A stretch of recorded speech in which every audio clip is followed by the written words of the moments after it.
मैं हूं संत युवराज, हिंदू सेना का राष्ट्रीय अध्यक्ष।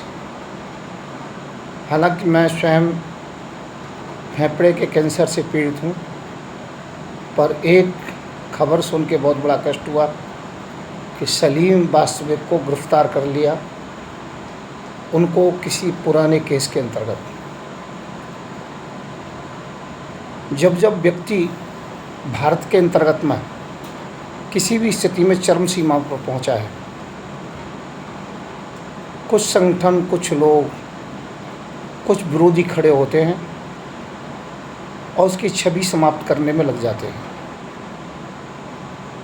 जैसे आसाराम बापू जी जो चरम सीमा पर पहुंचे, उनके ऊपर झूठे केस आरोप लगा दिए गए।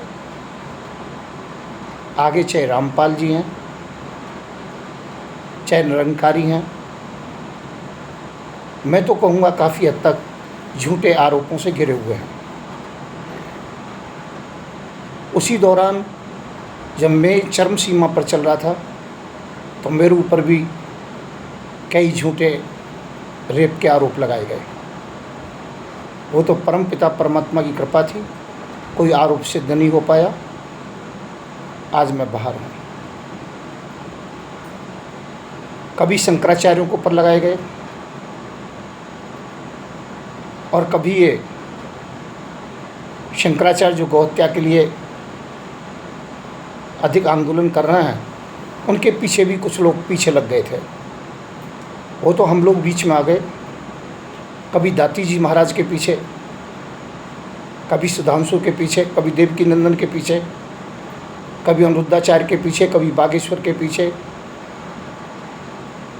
जब कोई आगे बढ़ा है, आरोपों से घिरा है। 90% झूठे आरोप रहे हैं।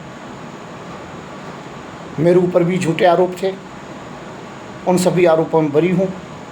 जब किसी की भी छवि एकदम से आगे बढ़ी है, उसको झूठे आरोपों में घेरा गया है। मैं इससे त्रिषित हूँ।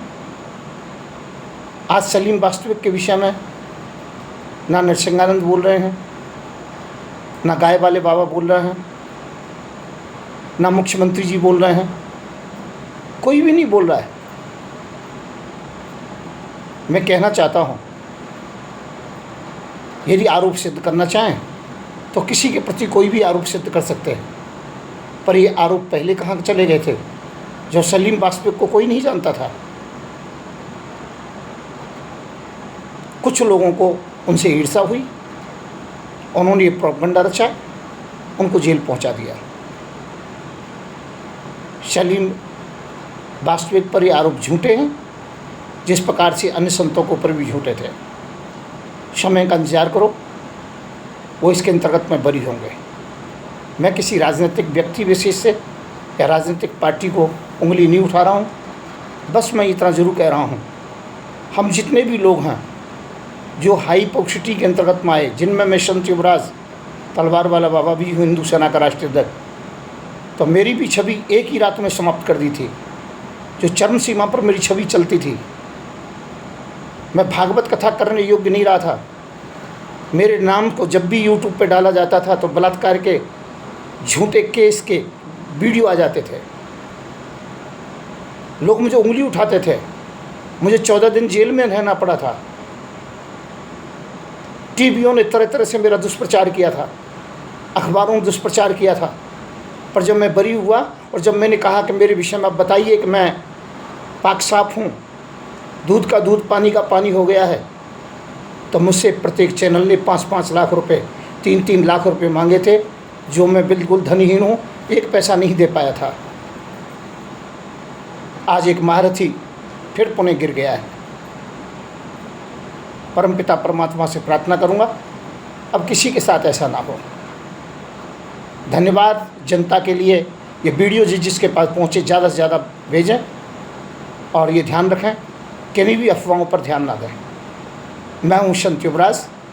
हिंदुत्व के कार्य के लिए और सनातन के लिए हम सदैव लगे रहेंगे। राधे राधे, जय श्री कृष्ण।